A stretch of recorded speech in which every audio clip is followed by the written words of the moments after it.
Number 7 is the Detroit Motor City Mutts, led by Wolfie and Disco Stew, little bit murking from Syracuse, New York. And then we have Phantom, Blackout, and Lizzie Lizard from Loveland, all murking on this team. So it is definitely a bit of a hybrid mercenary team. Rankings, we have all put them as number 7. I'm happy to start on this one. So this team, I am a huge personal fan of this team. And I've told them to their face, like, hey, you got 3 Lovelanders. If you want any help, I got strategies, I got ideas. I would love to see you guys do well. They have so much ceiling, in my opinion. Wolfie and Stu, world champions, each of them. Stu, a 2-time world champion. They have the foundational skills on this team, and then you're putting in all these pieces from different play styles, people that, even though Phantom is a Loveland player, she hasn't played with us for about 5 years. She hasn't played since 2021. But right now, to this day, she's the number 12 commander by MVP, and the number 1 heavy if you limit it to players with 3 or more games. She only has 3. So, Dallin, that's the only situation in which you're usurped. Small sample size. And Blackout Lucas is the only player here that, except for Lizzie Lizard, that's actively playing with us right now. And I've really been impressed by his growth as kind of an offensive, communicative player. He's very lethal, dangerously lethal even, sometimes to his own detriment. But the pieces are there to me to take games off of higher ranked teams and to place higher if the structure works out. But they do have a huge lack of prep time. They're all flying in without even playing together at all. Stu and Little Bit have never played in Loveland before, so that'll take some adjusting. And overall, I think the real reason they're down here is I just see them having to learn too many things at once in a short period of time for them to get where they could be if they lived here and were practicing together consistently. Yeah, I have a lot to say on this team. I'll try and keep it realistic. I love this team. I love Wolfie. I've taken Wolfie onto my team on multiple occasions in the past. Great teammate, great player. Phantom has had excellent performances before and clearly knows the field. Stu, great player.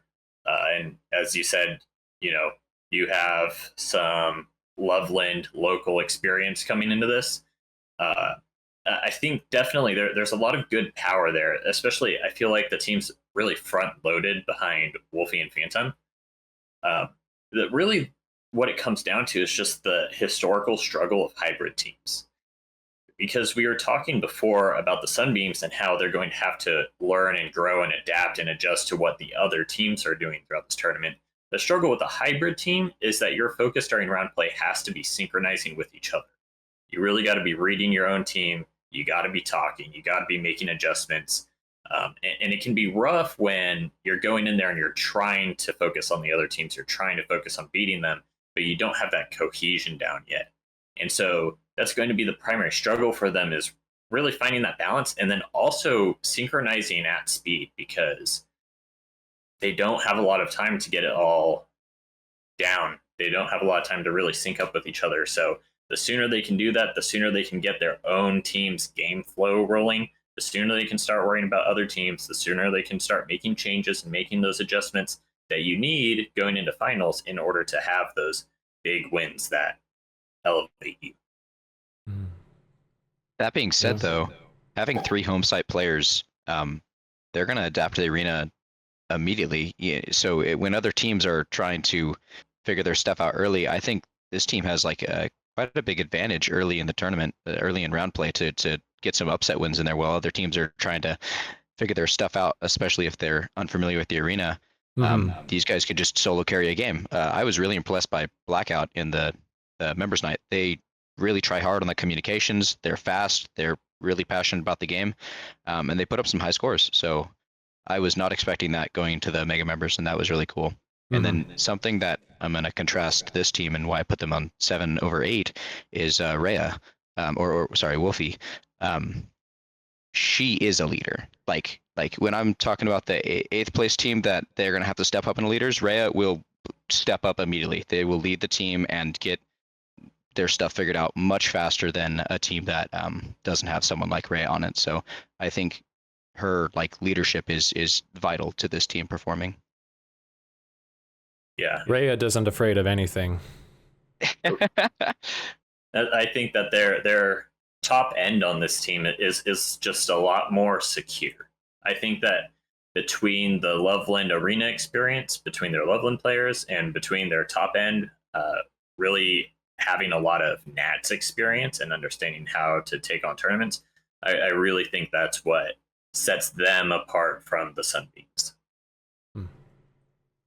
Personally, I struggled with this team and where to put them because I'm really only familiar with about half the players. But I do think Wolfie and Disco Stew, like you said, are both, really good.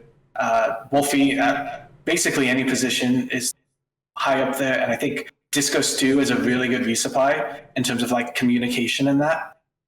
I think one thing that concerns me a bit for this team is the mentality of Blackout. I don't know him personally too well, but he, like a lot of Lovelanders, which we'll talk about later, he gets upset quite quickly.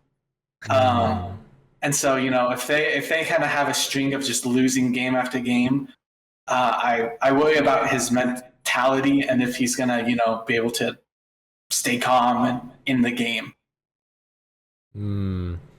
Lovelanders, we are a passionate bunch. I'll give you that.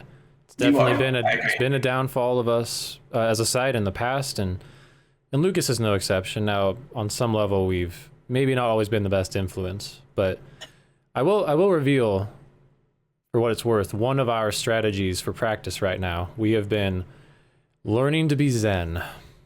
It's been tough, but like we have really tried to dig into this problem and learn some coping skills. Like, hey, when we're upset, what's some things we can do? And I say it openly because I think it's something that everyone coming into the tournament, if it's something that you're struggling with, like, you should reach out and just talk about it with people. There are ways to control it, and I think it'll make it a better environment for everybody if everybody's able to manage themselves like that.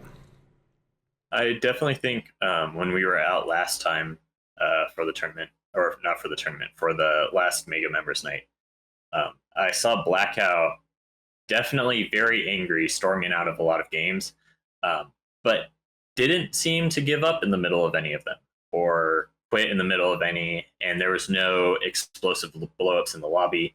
And definitely these are things that can be different under the Nats pressure. But I think it's really okay to be upset coming out of a game. And if what you need to do is you need to go take a lap outside real quick, as long as you're managing yourself, there's no shame in getting upset as long as you're able to manage it. And so that's, we're talking about looking excited to see different players make adjustments. I really would like to see from Blackout, see some really good management of his mentality going into this tournament and see how well he's able to hold up through these hard games, because there's definitely going to be a lot of hard games this tournament. And if he's able to hold up, I think that he will provide a lot of value to that team. I think not only the out of game stuff, but in game, there's a lot of just loud players, stubborn players, people with opinions, and they like to voice it on this team. And that may cause some conflict in game that they'll need to figure out, whether it be listening to a single player or relying on the home site players. But I feel like there's going to be a lot of gears grinding in game that they're going to have to figure out early, because in this arena, if you have mixed comms, you're doomed for sure. Somehow I view Disco Stew, as being someone to help mitigate a lot of that. I don't know. I've never been able to get mad on a team with Stu. He is, if it's out of game, if there's got to be adjustments out of game, I do have a lot of trust that Disco Stew will be able to reel people in. And Ray is not afraid to tell someone when they're out of line as well.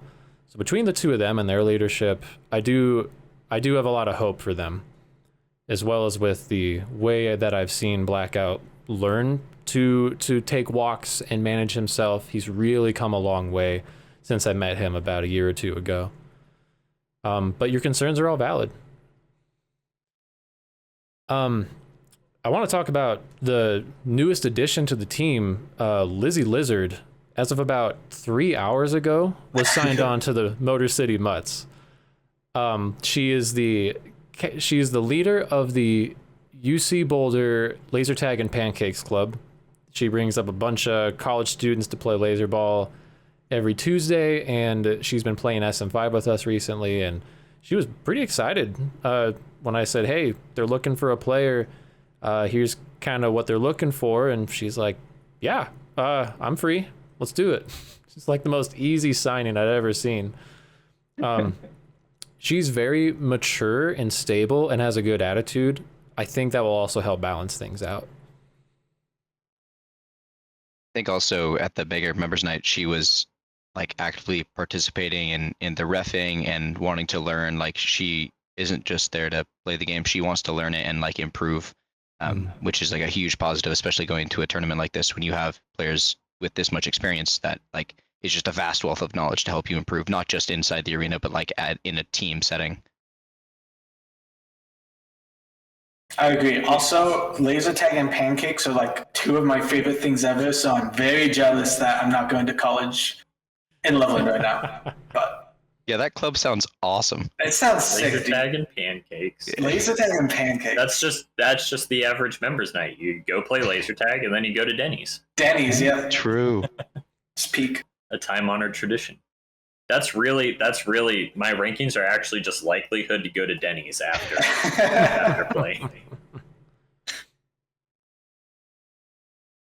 Last thing I want to add, I didn't mention this at the top, which remind me if I don't do it, but total number of Laserforce missions for this team, 8,998, number 6 ranking among all teams, and they have the 5th most SM5 missions in Loveland, 1,091. Rhea did come out and play in West Coast 22 on the Get in the Van team. And then a lot of the Loveland players rack up a lot of those numbers as well. So there is a good amount of experience. Yeah, number 5 for arena experience is going to come in handy. Yeah. Any final thoughts on the Motor City Mutts? Nope. Get them out of here. We're good. Get them out.